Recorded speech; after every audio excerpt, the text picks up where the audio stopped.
Assalamualaikum warahmatullahi wabarakatuh. Halo guys, perkenalkan saya Nur Yuliani, NIM 3520058, mahasiswi semester 5, jurusan Bimbingan Penyuluhan Islam, Fakultas Usuluddin Adab dan Dakwah UIN Kiai Haji Abdurrahman Wahid Pekalongan. Nah, video ini akan membahas mengenai HIV dan AIDS. Apa sih itu HIV dan AIDS gitu? Nah, sebenarnya HIV dan AIDS ini merupakan dua hal yang berbeda nih teman-teman. Nah, kemudian pasti bertanya-tanya bahwa perbedaannya itu apa kayak gitu. Nah, perbedaan dari HIV dan AIDS ini bahwasannya kalau HIV ini adalah sebuah virus. Jadi HIV ini virusnya teman-teman. Virus yang membuat tubuh kita itu lemah dalam menolak atau ininya tidak menerima virus lain kayak gitu. Jadi imun dari tubuh kita itu menurun. Imunnya itu menurun, kemudian sedangkan AIDS itu apa kayak gitu. Nah, AIDS ini adalah sebuah penyakit. Jadi AIDS ini udah penyakitnya ya teman-teman, penyakit yang timbul dari HIV tadi gitu. Apabila HIV ini tidak langsung ditangani, maka bisa menyebabkan AIDS gitu, bisa ke tahap AIDS. Nah, kemudian mana sih penularannya seperti itu kan? Nih, HIV ini dapat tertular melalui apa kayak gitu. Nah, HIV ini dapat tertular melalui cairan tubuh manusia.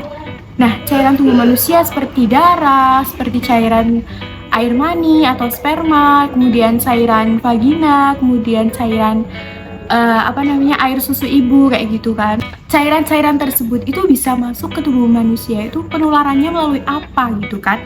Yang pertama itu hubungan seks gitu teman-teman. Jadi bagi para penderita HIV apabila melakukan hubungan seks tapi tidak menggunakan pengaman, itu sangat tinggi resikonya menularkan HIV ke pasangannya gitu. Nah, makanya itu sangat dianjurkan kita untuk tidak bergonta-ganti pasangan, atau dalam hal lain itu sangat dianjurkan untuk setia. Nah, yang kedua melalui jarum suntik gitu. Kenapa kok jarum suntik kayak gitu? Nah, terkadang penggunaan jarum suntik yang tidak bersih seperti itu, terutama bagi pengguna narkoba yang narkobanya itu menggunakan jarum suntik. Tuh, nah, kemudian dapat ditularkan melalui ketika seorang ibu itu hamil, melahirkan dan juga menyusui gitu. Jadi ketika seorang wanita penderita HIV/AIDS kemudian hamil, kemudian melahirkan, menyusui, itu sangat beresiko tinggi untuk menularkan HIV ke bayinya, ke anaknya seperti itu. Makanya terkadang itu bagi para ibu-ibu hamil itu dilakukan tes HIV untuk mengetahui apakah seorang ibu ini menderita HIV atau tidak, agar persalinannya atau ketika hamil itu bisa diambil tindakan untuk menyelamatkan si bayi gitu.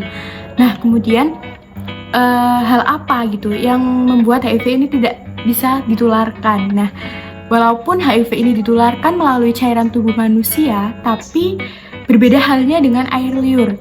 Jadi HIV ini tidak dapat ditularkan melalui air liur, kemudian gigitan nyamuk, kemudian ciuman, kemudian keringat, itu juga tidak dapat, dan juga bersentuhan. Apabila kalian itu bersalaman dengan penderita HIV itu jangan khawatir ya teman-teman, karena dengan bersalaman itu tidak dapat menularkan gitu. Nah, kemudian bagaimana sih cara pencegahan agar kita tidak tertular HIV/AIDS gitu.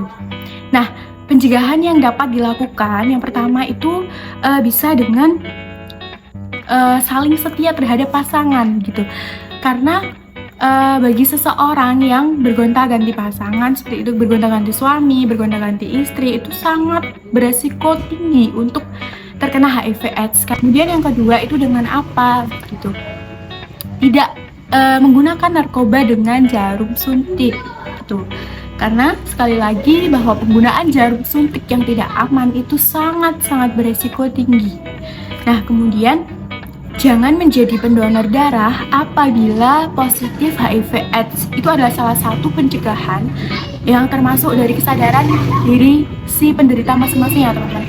Kalau udah sadar bahwa dirinya itu sebenarnya terkena HIV/AIDS, ya jangan pernah sekali-kali untuk mendonorkan darahnya, karena ya itu resikonya sangat tinggi untuk menularkan ke orang yang satu dengan orang yang lainnya. Kemudian apa? Dengan edukasi mengenai HIV terhadap masyarakat. mengenai apa sih itu HIV, pentingnya tes HIV dan lain sebagainya itu harus diedukasikan terhadap masyarakat dengan baik dan benar, sebisa mungkin sejak dini, karena sebenarnya HIV di kalangan masyarakat sekarang itu sudah tidak lagi menjadi hal yang sangat tabu, jadi udah menjadi hal yang umum untuk diketahui gitu. Nah kemudian pentingnya tes HIV gitu. Seberapa penting sih sebenarnya tes HIV gitu kan? Nah, tes HIV ini sangat-sangat penting karena apa? Dengan kita tes HIV itu virus HIV itu dapat terdeteksi sedini mungkin gitu kan. Jadi bagi teman-teman penderita HIV yang telah terdiagnosis bahwa oh kamu itu HIV, maka bisa langsung untuk ditangani. Jadi pencegahan di awal itu lebih baik. Nah, tujuannya harus ditangani di awal itu agar tidak sampai ke tahap AIDS, ke tahap stadium AIDS gitu kan. Nah, biar langsung ketika mengetahui itu bisa langsung untuk melakukan perubahan pola makan, misalnya perubahan perilaku seperti itu. Nah, jadi tes HIV itu sangat penting ya teman-teman. Jadi jangan takut untuk tes HIV karena emang pada dasarnya segala sesuatu itu lebih baik terdeteksi sejak dini. Selanjutnya, ajakan untuk memberikan dukungan terhadap ODA. Yang pertama, pendampingan dan penjangkauan populasi, kemudian memfasilitasi fasilitas kesehatan, kemudian selalu mengikut sertakan ODA dalam kegiatan sosial maupun kegiatan rumah karena agar ODA ini tidak merasa terkucilkan. Kemudian tidak membeda-bedakan antara yang ODA dengan yang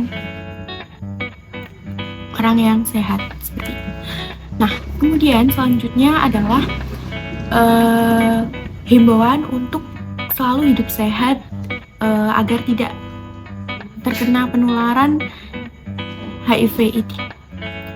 Nah, yang pertama itu selalu menjaga kebersihan, terutama kebersihan lingkungan, diri pribadi seperti itu. Kemudian menjaga pola makan, menjaga pergaulan, dan juga yang sudah memiliki pasangan baik suami istri itu harus setia dengan pasangannya.